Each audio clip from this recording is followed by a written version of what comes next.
for 1 second, stop here. This is old astrology, where these were the 7 spheres. Why? When they didn't have telescopes, Ptolemy, for instance, in 72 after dating AD, this is what we were seeing. Saturn was the last planet that we could visibly see with the eyes. And that's still today, obviously. Without a telescope, you can see all the way until Saturn, and behind Saturn is Uranus. We cannot see that with the naked eye. So, this is already very important to understand, because when you know that these are the 7 visible planets, that already says something about their characteristic. It means that Saturn is the boundary or the limit. The limit. So Saturn, as we'll see in just a second, is linked to limits, restrictions, the planet of time and space for that reason. And so this is then also the 3rd dimension. Okay? Now, it's not technically correct, but in astrology, that's what you would, when you interpret a chart, you link these planets with the 3rd dimension. You link these with the boundaries. Because obviously when we talk about Uranus, Neptune, and Pluto, they are still part of this universe and thus part of the 3rd dimension. But Uranus, Neptune, and Pluto, they tell us something about how to access the 5th dimension. Does that make sense? So, I already said it, obviously. First we have Uranus. We have Neptune. And we have Pluto, or Hades, the god of the underworld. So that too is mythology. This is Latin or Roman, whatever you want to call it, the Romans, and some Greek mythology, obviously, because the Romans took the Greek mythology. And so this is what I'm saying, is that what they, I don't know if they really understood this. I think so, but I would, you know, I obviously don't know. I haven't read that in a book, but I say this intuitively, that they knew that they were storytellers. Yeah, it's an energy. So the only thing that you can do in the universe, in this 3rd dimension, is especially as humans, to translate it in a human language, is to place archetypes. Okay? Archetypes. That's important. Archetypes. So that's actually psyche. It's a psyche of, or it's an energy. It is it's giving a name to something so that you can tell a story, so that humans understand the energetic form. And it's actually very interesting to explore Greek mythology, Roman mythology, because when you let's take a very easy example, Venus, right? Aphrodite, the goddess of love, right? So you already understand, if you read the mythology, what Venus is about and what Venus represents. When we talk about Pluto, the god of the underworld, Hades, Pluto, you know, just by, or Neptune, the god of the ocean. Well, ocean is vast.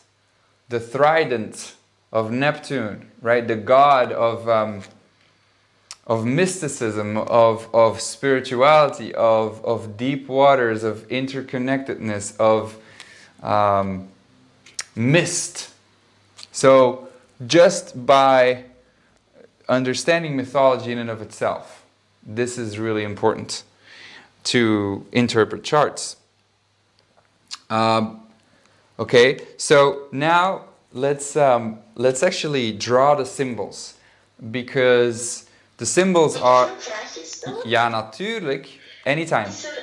Is daar een goede boek over? Zo over die mythologie met de planeten? Yes, there is one. There is a good book. It kind of escapes my mind right now. I know I have it on my Audible, I think. I'll explore that for you. Let me write that down for here just a second. Audible book on mythology. Very good. Thank you for a good question. And at any time, please, everyone interrupt me, ask a question, whatever.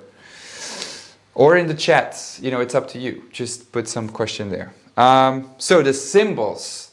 We're going to draw and learn to draw the symbols.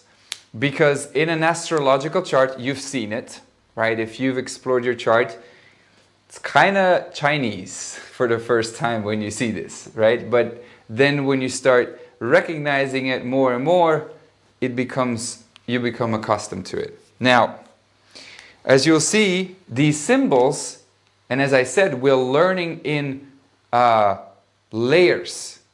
Just by also understanding not only mythology, but also the symbols, you learn more about the archetype. You learn more about what the symbol means, and thus what it means in your chart. So the Earth, does anybody have an idea how we draw the Earth again? It's a circle with what? Nee. Yeah? Een kruis. Ja, een kruis, inderdaad. So a circle with a cross. Now, you won't see this as much in astrological charts, but I'm just, for making it complete, I'm adding Earth. So, but what did they represent again, that cross of Earth?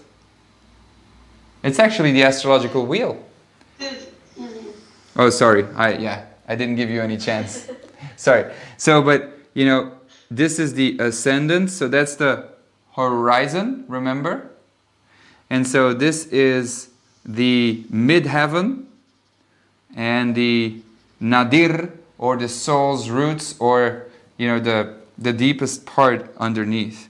So, ascendant, MC, descendant, and IC, or nadir, and which literally means soul's roots. But also it represents the four directions. You know, north, I think it's west, yeah, north, west, south, east. So anyway, and that's where the cross of Jesus Christ comes from. Yeah. I could talk about hours for this. The moon, okay? The moon, obviously, is a crescent moon. Sorry, it's a waxing moon. This is a waxing moon. Mercury.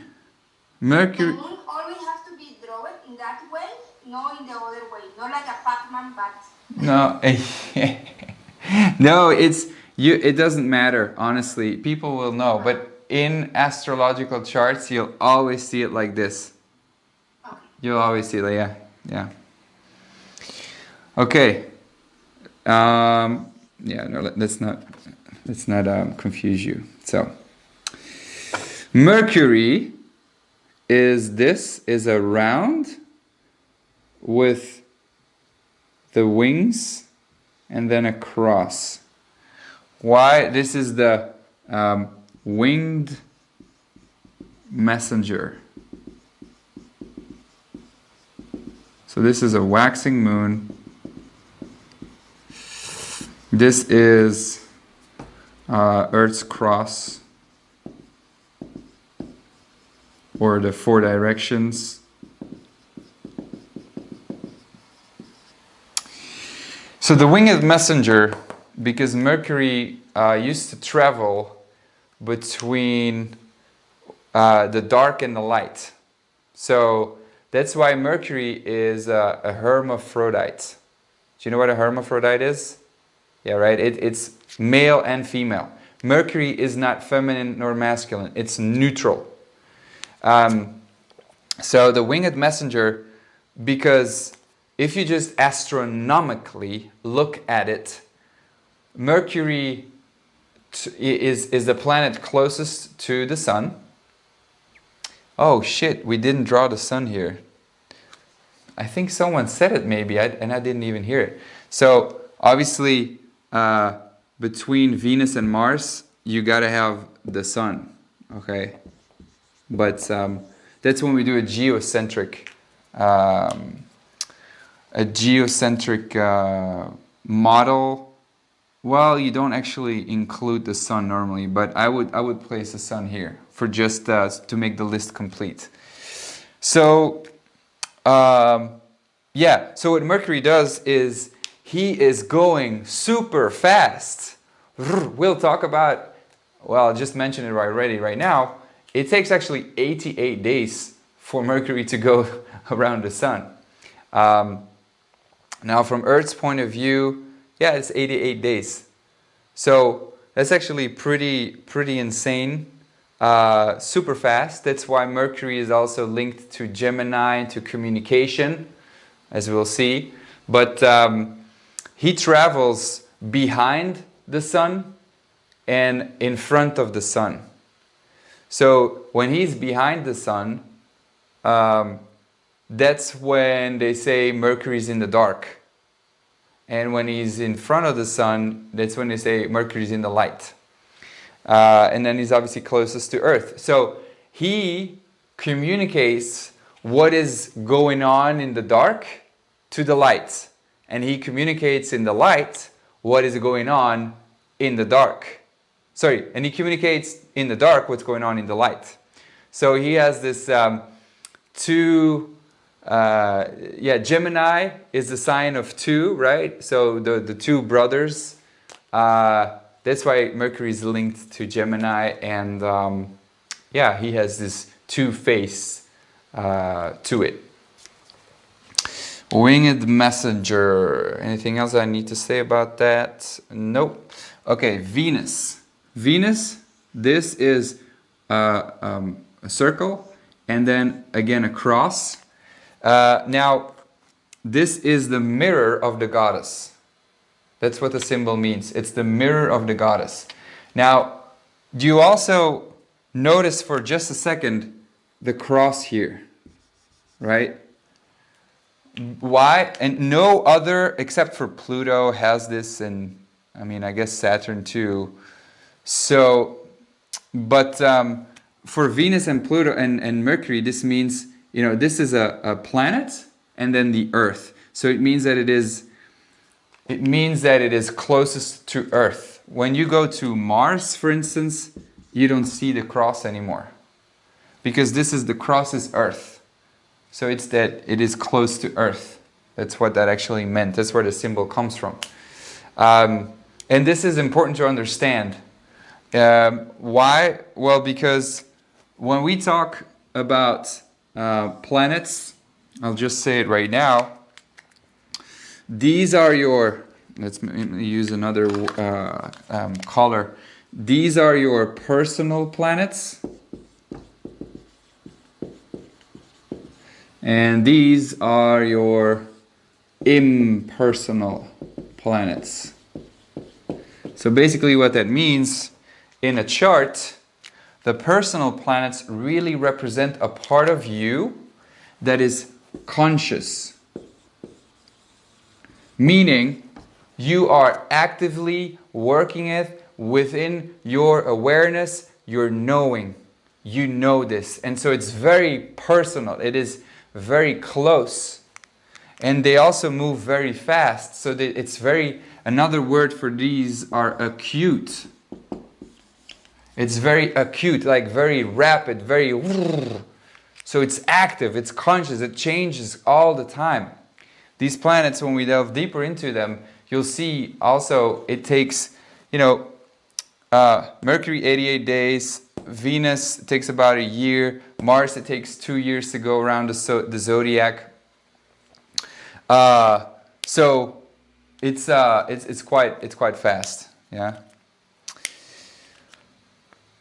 And then Jupiter, we start talking. It takes 12 years to go around the zodiac, less or more. So Mars then, yeah, Venus is just, like I said, the mirror of the goddess. Mars is the shield, the weapon, the sword. So you use a circle and the weapon. So that's a shield and then the sword of the warrior.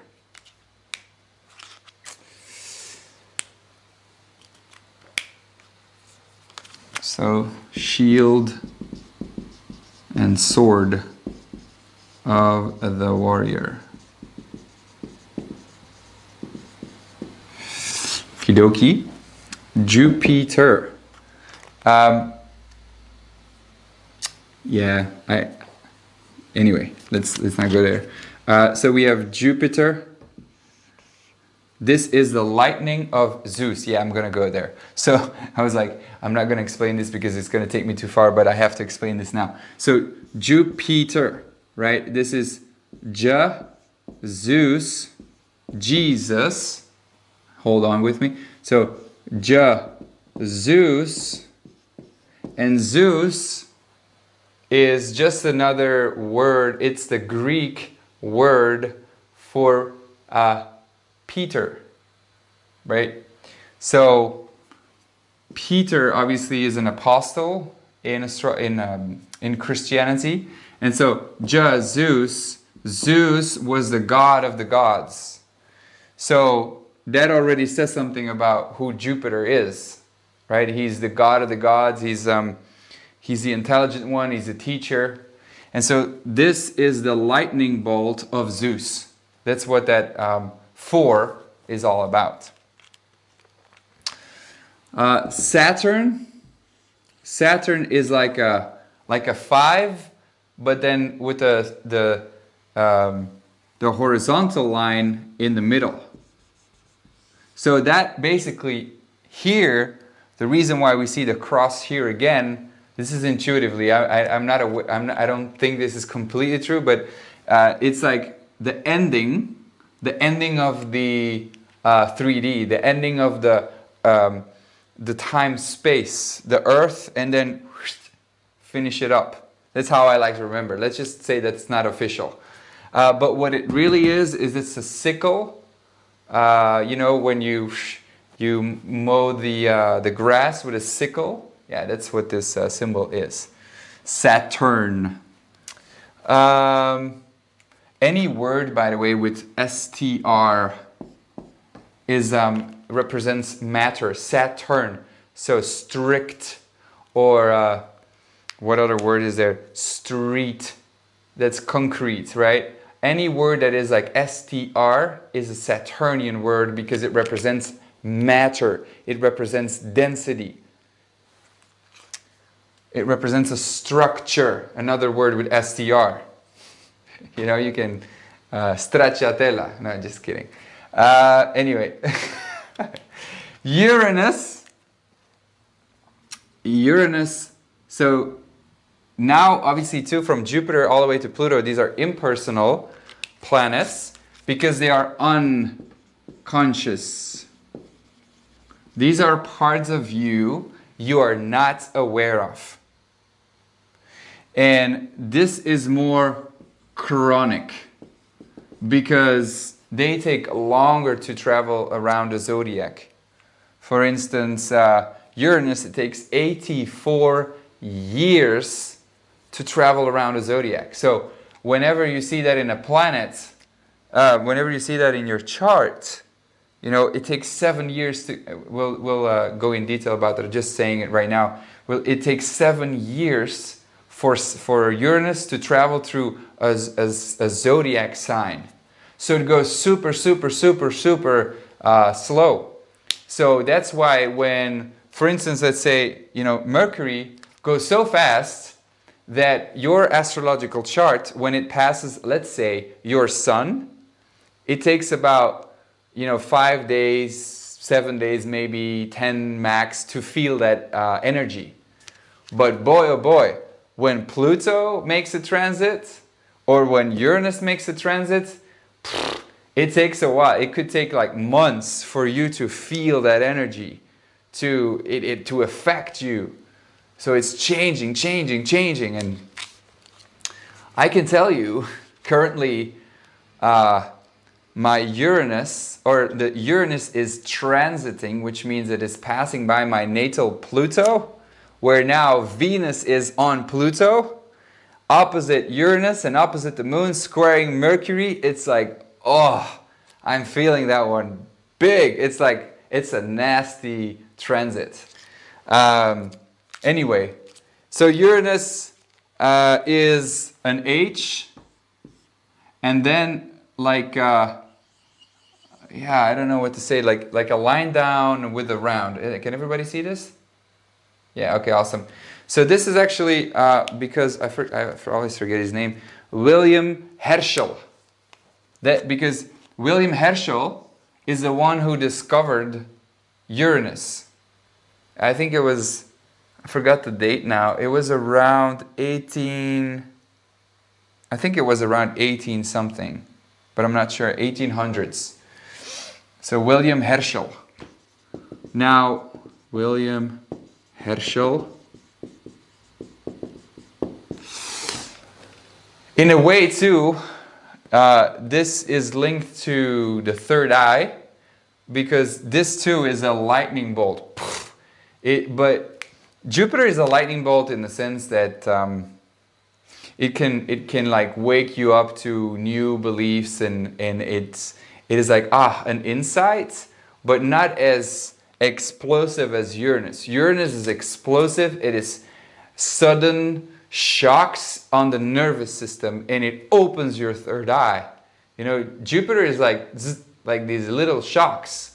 Uranus is like boom. It like the whole earth explodes. That's kind of the energy of Uranus. Yeah, Neptune is very easy. You know, when you think of the trident of Neptune, the god, well, that's exactly what that planet's symbol is. The trident of the god Neptune.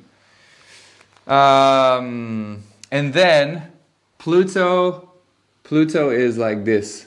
So round, down. It looks like Venus, but then it does this, like with these arms up. But I learned that they're not actually arms. They are, it's the mantle or the cloak, the coat of invisibility. That's what it is.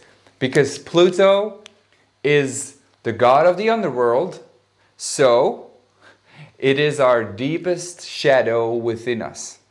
It's that part that we don't look at. And thus, it is linked with the compelling desires of the soul. So when you look at a chart, you look at the soul, you go to Pluto and Neptune. Neptune is like source, it's God. Pluto is the desires that the soul have. So obviously they come from deep, deep down within you, and you're not aware of them. So that's why they are our shadow, our darkest part within ourselves. Okie dokie. So let's just quickly, any question about this so far? Yep. Yeah, I have a question, because Pluto, I have seen it like that. I saw like a mannequin with the two hands. But in another chart, I found a P. A P, yeah. So that's indeed, it's another way of looking at Pluto is a P. So like this. So you write a P, but with a stuff. And that is because I forgot the name of the inventor, but her name is something PL. So it's her acronym. So for instance, Michael van den Bosse, MVDB, PL. That's where that comes from. But you know, it's actually more, it's not really true. It's both are very common. And you might see for Uranus, you might see this one too. So an arrow up and then with a round. That is seen often as well. But I would go with these. They're most common. Very good. Any questions? Nope. Cool. So let me now go through how long it takes. So Earth obviously goes around the Sun. Oh wait, the Sun. Michael. So the Sun, let me write it here. The Sun is probably the most important planet of all. So is obviously a circle with the seed of potential. It's your spirit with the matter. This is actually called in Theosophy by Madame Blavatsky. This is called Mul Prakriti. You don't need to know this, but I just want to share. Prakriti means, well, it means actually the root of potential. Mul is roots, Prakriti, I think it's substance, mother substance.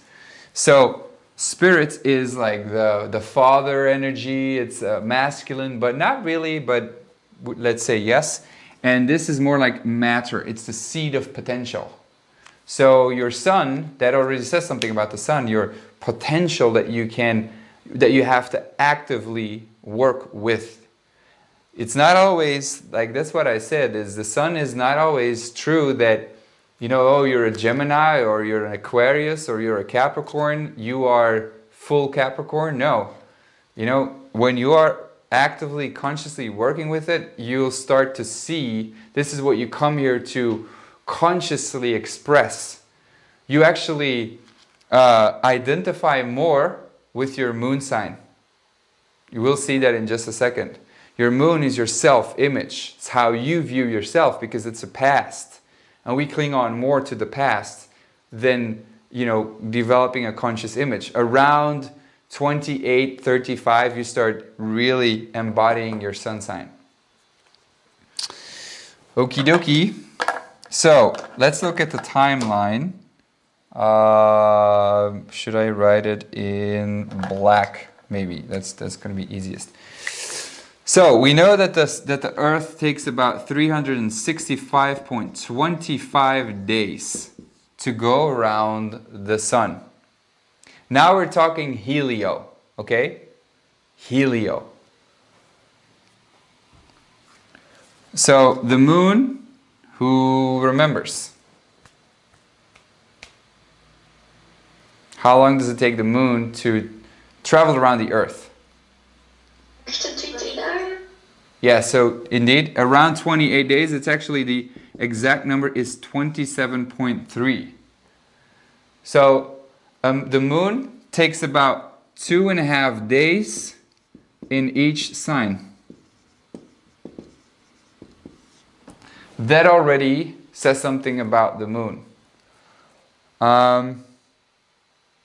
Actually, what I'm going to do is I'm going to stop here, and we are going to go now planet by planet.